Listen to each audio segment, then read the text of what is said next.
comic book fans, and welcome to the Yoshi Cast. I'm Yoshi. Today is Tuesday, December 11th, 2018, and this is episode 27 of Bag and Board. Yoshi!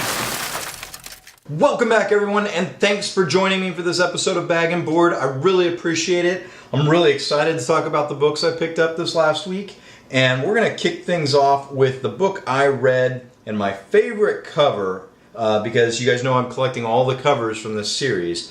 But this is Rick and Morty versus Dungeons and Dragons, issue 3. This was my favorite cover of the bunch. I did get them all, and I'll show them all off to you. But I want to talk about this particular book while I take an abusive amount of care in bagging and boarding this guy. So these books come out about a month apart, and as such, I remember that in issue 2, I had a concern, I had an issue because I didn't quite understand how they got out of Rick's Dungeons and Dragons simulator and weren't dead. And I don't quite remember what that particular issue was. And in this book, they resolved that because Jerry came over and unplugged Rick's failsafe system to plug in a George Foreman grill. Now, when I read that in this book, I didn't buy that as the reason why everything is okay. I'm going to have to reread issue 2, and that's just going to take some time. I'm probably not going to sit down and reread them until I get all the books. But this was a very solid issue. I thoroughly enjoyed this issue. Issue 1 was really good. Issue 2 was okay. Issue 3 is really good. I really enjoyed this.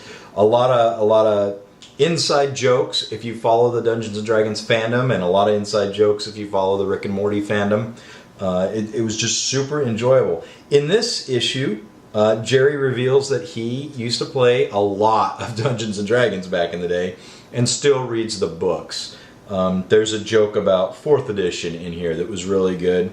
And what happens is Rick goes and finds an alternate reality where life is played out like a Dungeons and Dragons game. So they all travel to this reality, they create their characters, and they're just running through a campaign and trying to make sure that Morty learns how to play this game so he can play and impress this girl he likes the following day. And through this issue, like, Jerry really steps up. He's really embodied his character. He's showing his kids and his wife a good time. They're just kicking ass. And there is a beautiful, beautiful plot twist at the end of this book. And it's the type of thing that happens. It's the type of plot twist I throw into my own D&D games. And I didn't see it coming, and those are the best plot twists. So yeah, I thoroughly enjoyed this book, and the story is good. I already know I'm going to be sad when it's over, and I hope it's I think it's supposed to go on for 6 issues, and I hope it's really good. I hope it continues, but it's something I'm really enjoying and been looking forward to. The months don't go by fast enough for me to get the next issue. And in this case in particular, like, because I'm having such a hard time with how they didn't die at the end of issue 2. Like, so much time passed, I don't quite remember what the beef was exactly. So I am going to have to go back and reread this whole series once I have all the books. So yeah, this was my favorite cover. This is Rick and Morty, and then you've got Dungeon Master from the original television show in the 80s. Yeah, in the 80s. I am Dungeon Master, your guide in the realm of Dungeons and Dragons. He does make an appearance in the story, as well as several online notable DMs that run, Dungeon Masters that run games online. You're going to recognize some faces if you've even loosely followed any of those games. So yeah, super, super good book. Super stoked about it. I really enjoyed it. I really did enjoy it.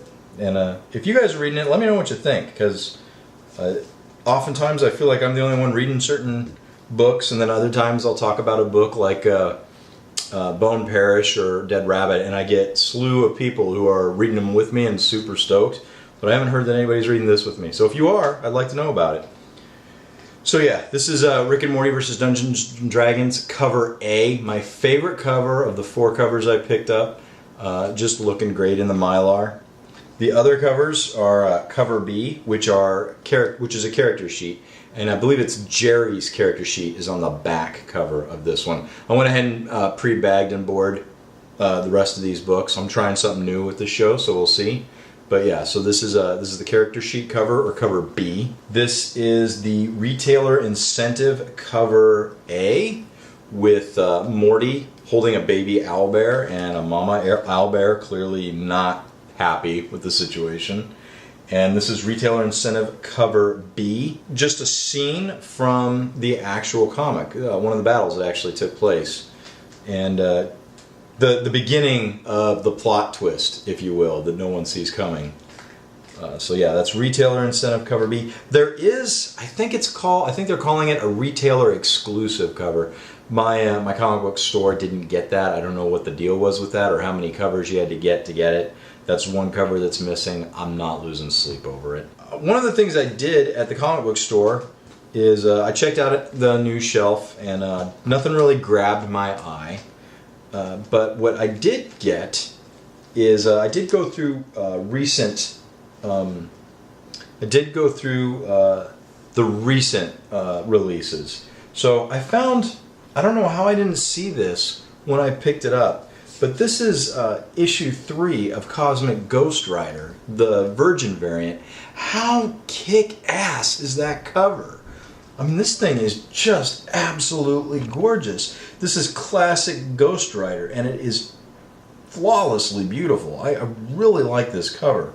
And I'm glad that they had some. I'm kind of shocked it didn't go. It's such a popular series, Cosmic Ghost Rider. I'm surprised this didn't just fly off the shelf. I also am sure it wasn't retail price, so that might have been why. It's kind of weird to me how certain covers don't fly off the shelf and others do. This one's gorgeous. I absolutely love it. And then to close out this week, my favorite covers, blank variants. I picked up, well, I shouldn't say I picked up. My comic book store knows I love these. They put them in my pull list and allow me to decide whether or not to buy them or not, which is super cool of them. I'm super grateful for that.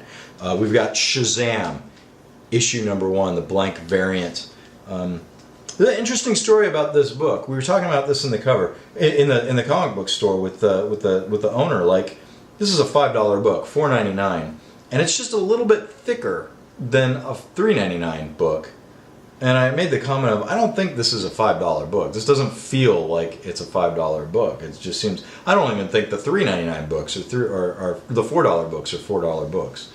But we did some quick math in the comic book store, and this particular book, the amount of pages in it at $5 actually costs slightly less per page than the $3.99 books that came out that week.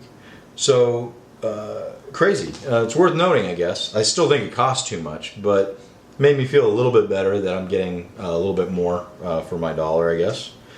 So yeah, I'm not super excited about this logo for Shazam, but it's the first blank variant Shazam that I'm aware of, and I'm sure these blank variants are getting so popular.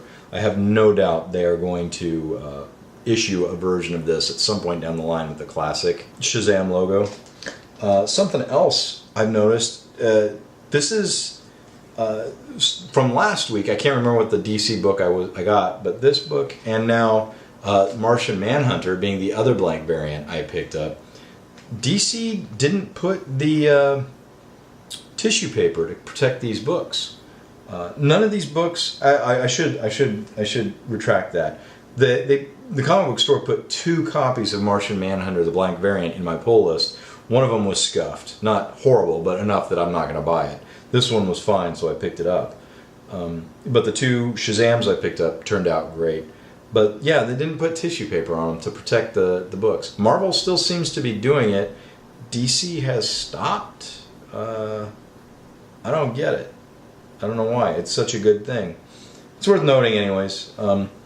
DC is still doing the thing where they're putting the creator's name, taking up real estate where an artist could draw. It's front and back. blank with just the barcode on the side. Nothing terrible. But yeah, we've got updated logos for these two guys. I wish it was the older logos, but this is the first time I'm aware of Martian Manhunter had a blank variant and Shazam had a blank variant, so we've got those. And guys, that is it for this week. I did find online the remaining issues. I needed issue 2 and then issue 4 through, I don't know, 6 or 8 or whatever of Double Dragon. I did find those online. Those are coming, so I'm excited about that. And I'm still waiting for the Blu-ray to come in of the movie to watch it. And I do have some other stuff coming in from online, but in the meantime, that's what I got for this week. I hope you enjoyed the show, and leave a comment down below if you got any questions. And yeah, I'll catch you guys in the next one. Later.